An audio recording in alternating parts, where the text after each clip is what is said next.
The Enchanted Horse. On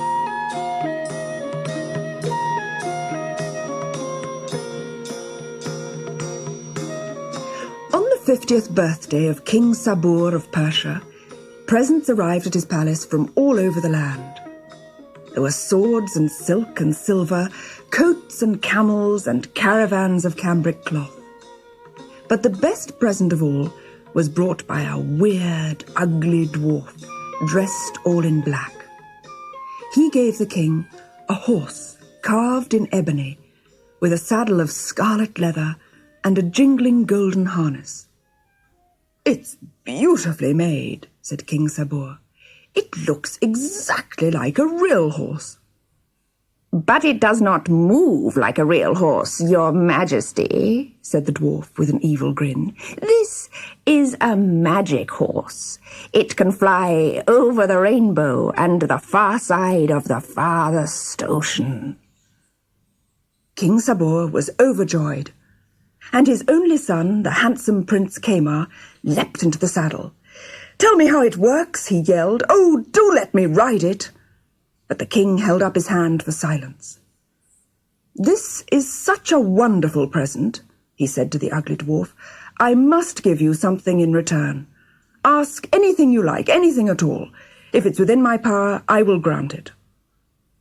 "I thought you might say that," sneered the dwarf.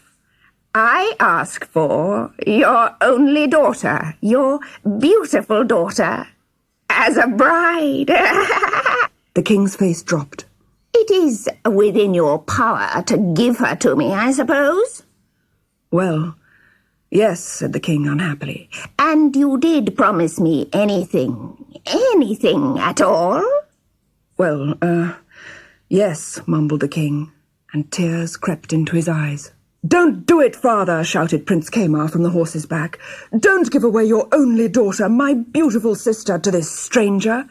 He tricked you into giving that promise. You don't have to keep it."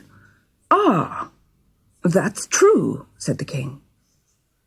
I'm sorry, but I really don't think I can give you my only daughter, my beautiful daughter, for a bride." The dwarf was furious, especially with Prince Kamar. He reached out and pulled the reins of the horse. Instantly, the strange beast sprang into life. Its hooves clattered on the marble floor.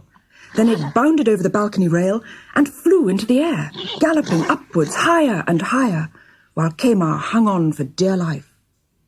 The king gaped up at the flying horse. "Come back, Kamar! Come back down!" "He can't," sniggered the dwarf. "He doesn't know where the switch is that makes the horse come down. He will fly on, up and up, until he burns in the heat of the sun. You wouldn't give me your only daughter, so I took your only son. And now you will never see him again." King Sabur threw the dwarf into the darkest dungeon in his palace, and he cancelled his birthday party. In all his 50 years, he had never been so unhappy.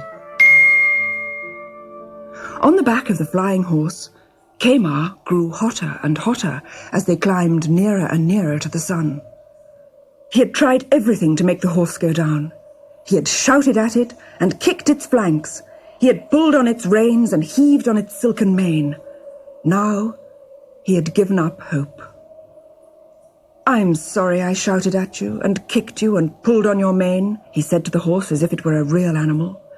And he patted its ebony neck.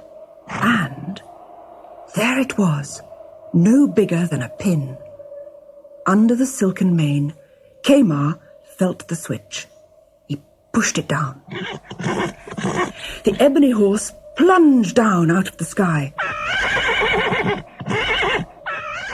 And Kamar had to pull hard on the reins to keep it from diving into the sea. Soon he came to the dry land of a foreign country.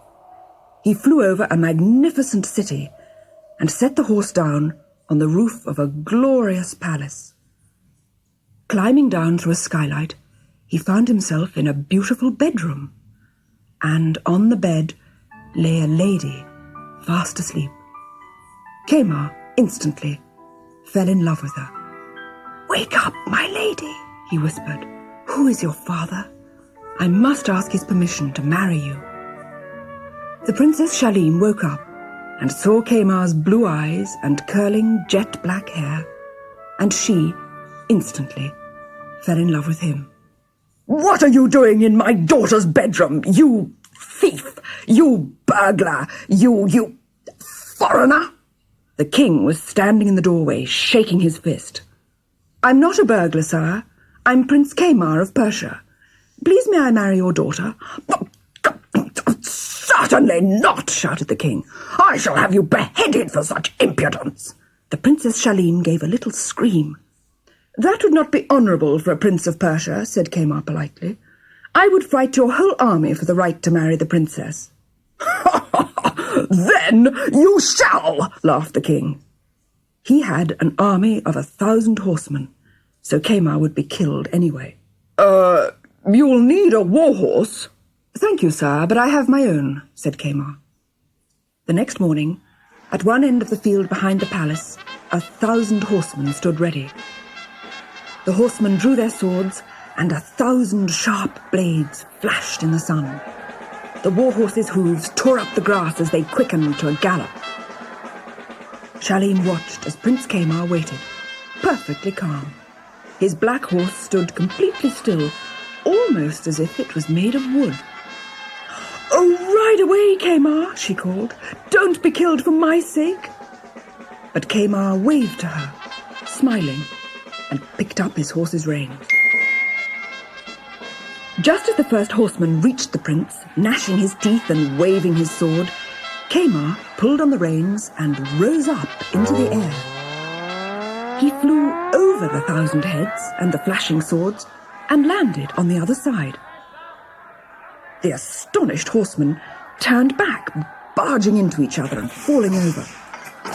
But as they galloped back down the field, Kamar took off again and flew low over their heads, cutting the plumes off their helmets with his curved Persian sword. An hour later, 1,000 soldiers lay about on the grass, exhausted. They had all fallen off their horses, and they had all lost the plumes off their helmets. Prince Kamar flew to the window where Princess Shalim sat, laughing and clapping her hands. Then he lifted her onto his saddle and flew across the blue sky. King Sabur and his only daughter, his beautiful daughter, were standing on the balcony of the Persian royal palace. At first, they thought that the dark shape in the sky was a bird.